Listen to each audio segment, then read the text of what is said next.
Welcome everybody, and we'll start off with a quick overview from where we left it last time.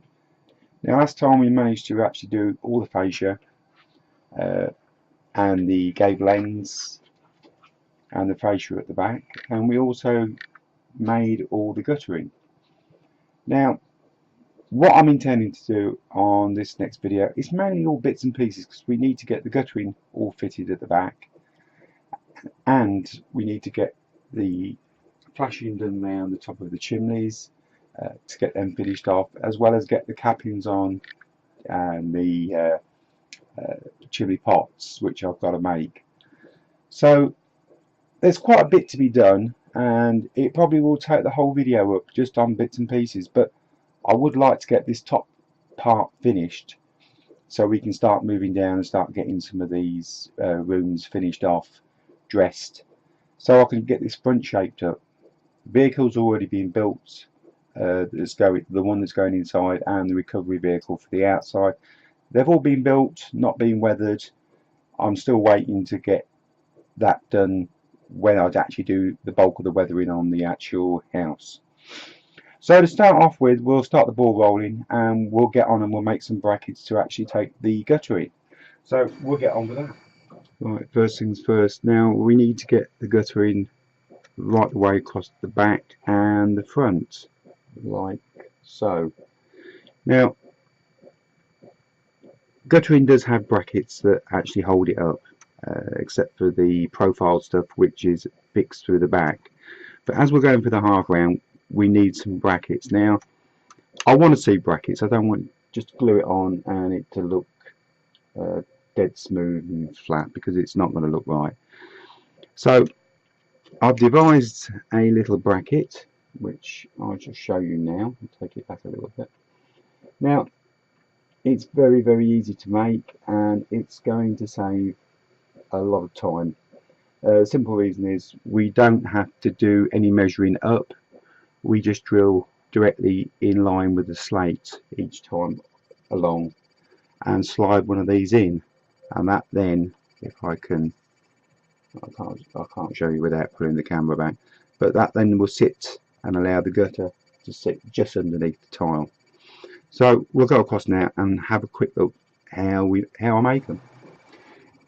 Now if you watch the video about me making the gutters, you'll recognise this little jig as the jig that I actually formed up my guttering on, which is there. And I'm going to make this do a double job. Now the wire that I'm going to be using is 0.6, and it's just a standard jeweler's wire. Now what I've actually done, I've actually drilled a 0.6 hole directly in line on one side of the jig, and they're very easy to make. We just get ourselves a piece of wire. I'm hoping I can do this without blocking everything. We insert it into the hole. I've drilled the hole about about 10-15 mil deep. To be quite honest, it don't really matter. Then we just literally take this over the top of our profile, and then just press it down. I'm doing this so I can try and show you. Just press it down with your tweezers, like so, and then just pop it out,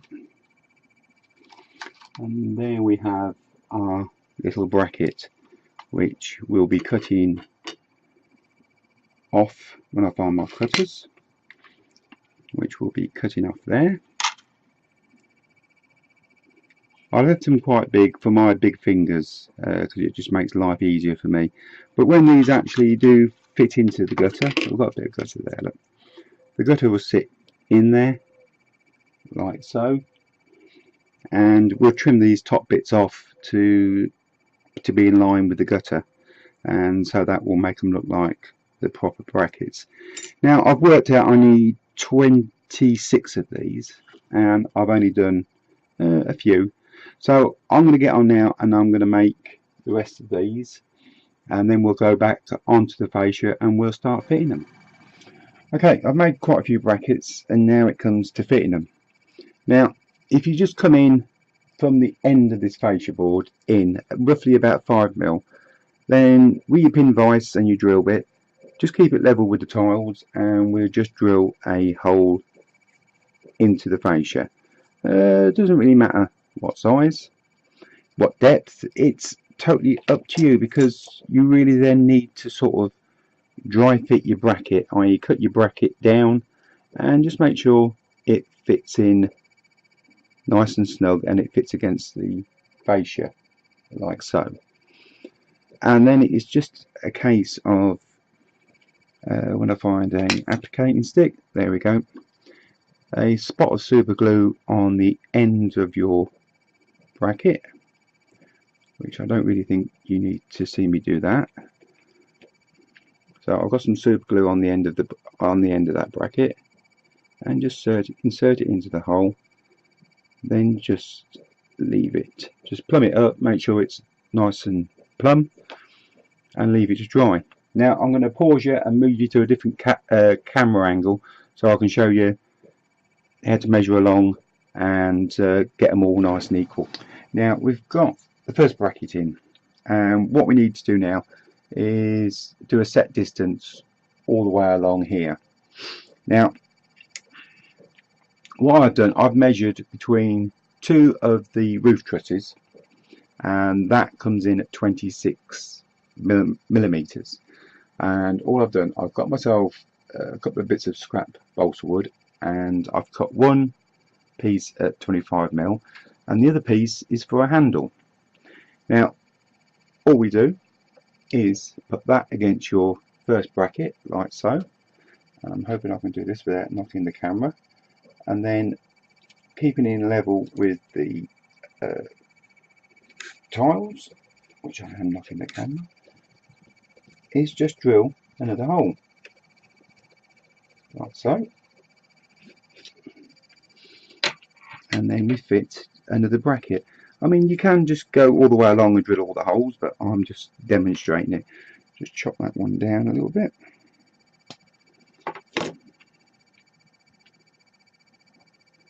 And then do exactly the same as you did with the first one. When you can find the hole, the camera's in the way. Just get your fingers in there, so there's a lot there. And then we just dry fit the next one and glue it in the same. Now I'm going to go all the way along there doing the brackets, using the little template to mark up the next one.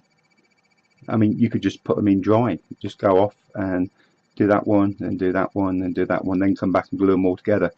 Whatever way is going to be easiest.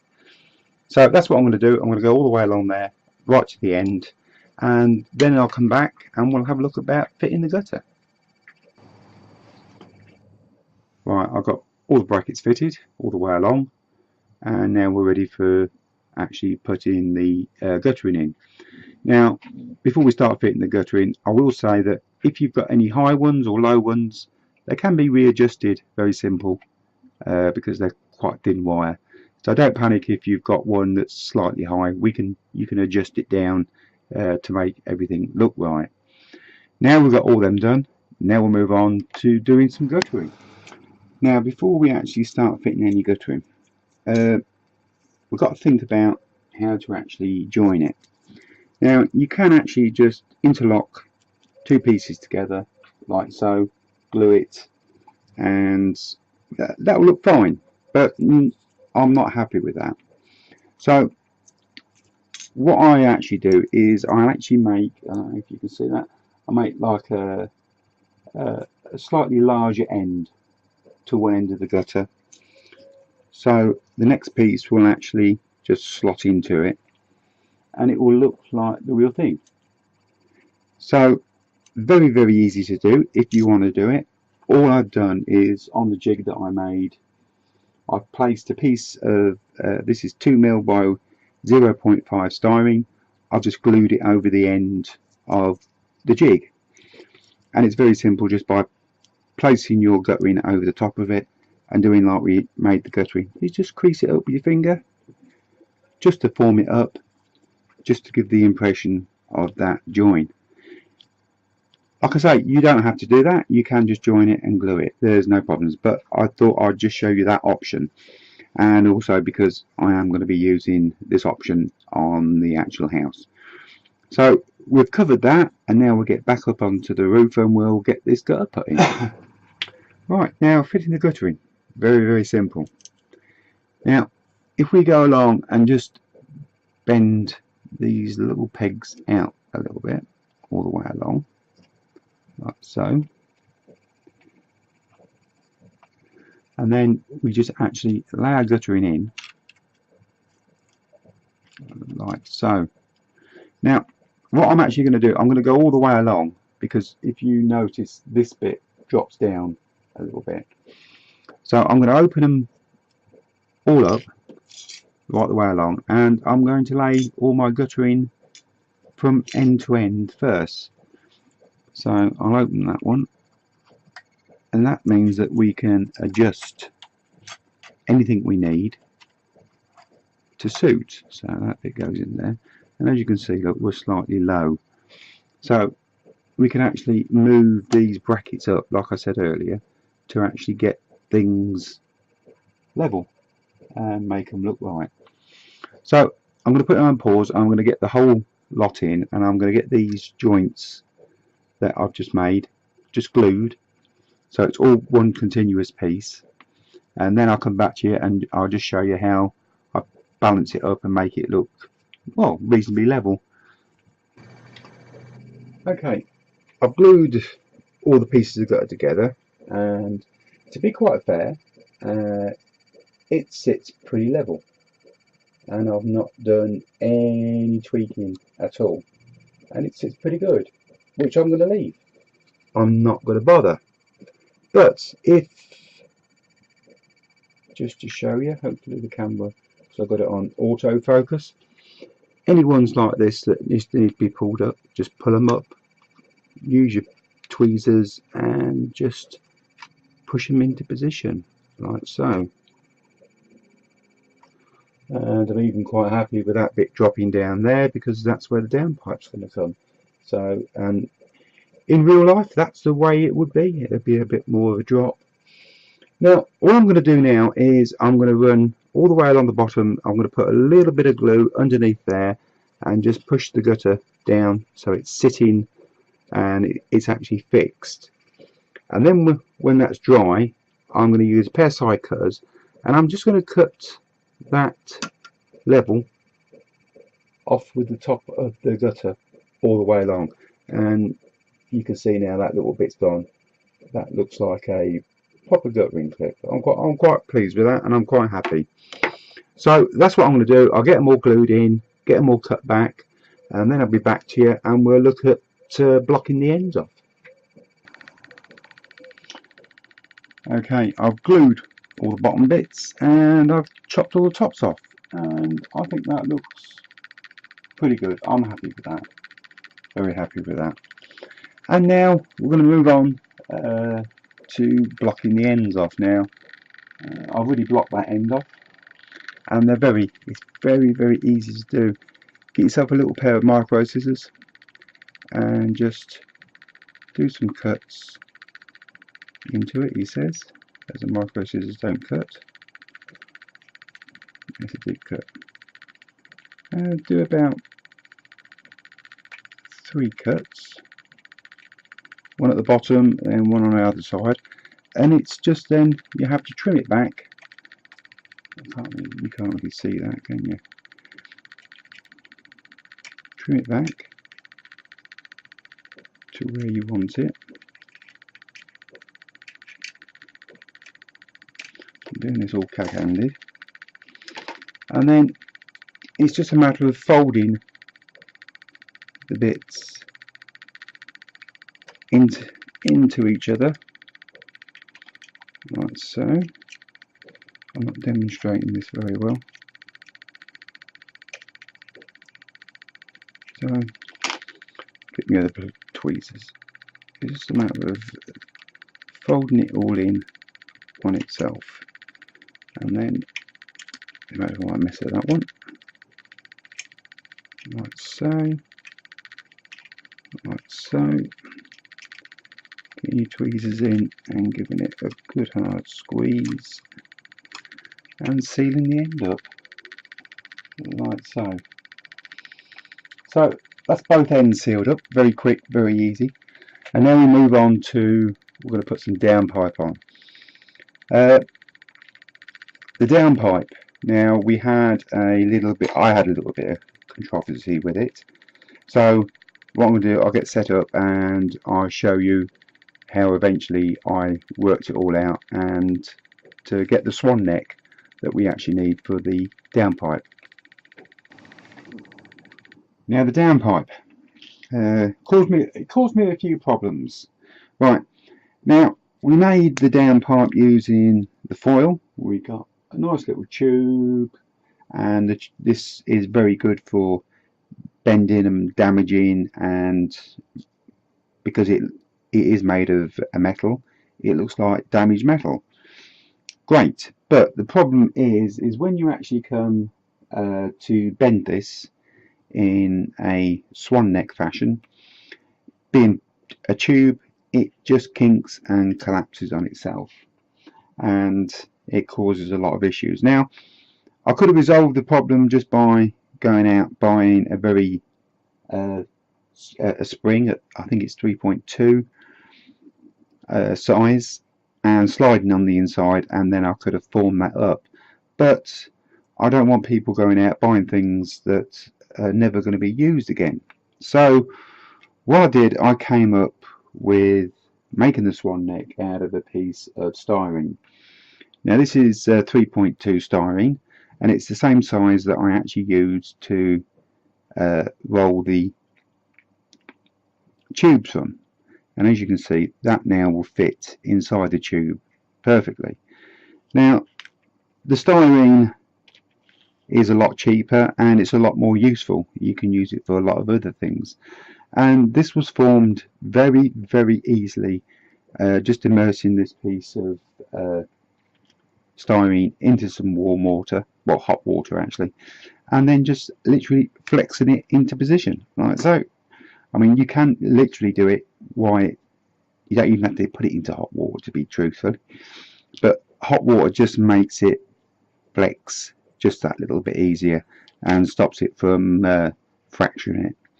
So I will show you quickly how I formed that up, but that now gives us the swan neck, so that gets us past the fascia and the guttering, and I'm a happy man because it's resolved two problems. Right, I've had a piece of styrene in some hot water for a few minutes, and you very simply just flex it. It will bend really well. I'm showing that in shot, and then do it again and make like an S and hold it in position, and that's, you'll get your shape. Ever so easy, very, very easy. If you really want to go mad, you can actually make a little jig up. I love my jigs. As you can see, that I've set lines at 6mm intervals down, and all I've used is some paddle pins, just cut the heads off, and putting that in there and in there. I've virtually made one, look. Let's just push that in like so, and that will actually make your bend up for you. So we'll just run through that. 6mm, 3 lines at 6mm, then come down 30mm and put your first pin in, and then 6mm again, and then put your second pin in. Your third pin this side, just do that the width of your styrene, and then 12mm down and put another 2 pins to get your S, well, yeah, your swan neck, should we say. And then when you warm your plastic up, you can put it in there, form it up and put it onto the side, and it will save you having to hold it and mess about with it. So we've got that bit out of the way and done with, and now we can move on and we can actually put a little bit of downpipe on. Okay, we're back down on the bench because we need to make some little support brackets for this downpipe. Very similar to what we're doing, what I've made there. Now, we go back to our 3.2 styrene and back to our 0.6 wire. We just need a piece of wire, which I'll just quickly cut off there, and very simply just wrap it round your piece of styrene like so. Slide it off so you've actually got, you can just, let's see that, so you've got like a loop. Then what we need to do is we need to cut it off. Just need to cut that loop off as it comes around. I'll show you. So it just makes that little cut, should I say. Then with your tweezers, I'm pleased you don't need many of these. Just bring it out at a right angle. So you've actually got a little circle, what should I say, a little tennis racket, yeah, a little tennis racket. You're not seeing that, like so. Try and keep the glare off it. And then all we need to do is just open it up slightly, and then you'll find that that will actually fit through your tube like so. Now I will show you how to fit them, but we're not actually going to fit any downpipe. Crease that up a little bit just so it grips and chop that back. Hopefully you can see that. That's just sitting round the pipe, and what we will be doing is this point here, we'll just be marking up, drilling 2 small holes, then they can be inserted, but we don't crimp them up tight until everything's positioned. Then once it's all positioned on the wall, we can either crimp that up or just put a bit of super glue on. So we'll go back up to the house, and I should just demonstrate roughly how to actually put that up. Right, now fitting the downpipe. We've got a swan neck which we made earlier in top of the piece of downpipe. We've also got the 2 little brackets that we made up, and it's very simple. You just position it to where you want it, and then with a pencil do some marks just behind the downpipe, and then just drill 2 holes, and then you'll find that you can slot everything in. Hopefully it says you can slot things in, and because them brackets are not crimped up on the pipe, you can position it to how you want. I hope you can see that. You can position it to how you want. You've got your swan neck. I mean, to be personally honest, I would probably tighten that swan neck up a little bit, but there you go. So that's how you fit your downpipe. Then once you get it all in position, just a little bit of glue and the job is done. Yet again, time has run out on me. Now, quick overview of what I've done. Now, I've done all the guttering on the back, all done and complete.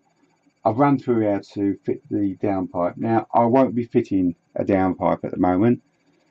Simple reason is that I will be having 2 downpipes, one either end at the back and the same at the front.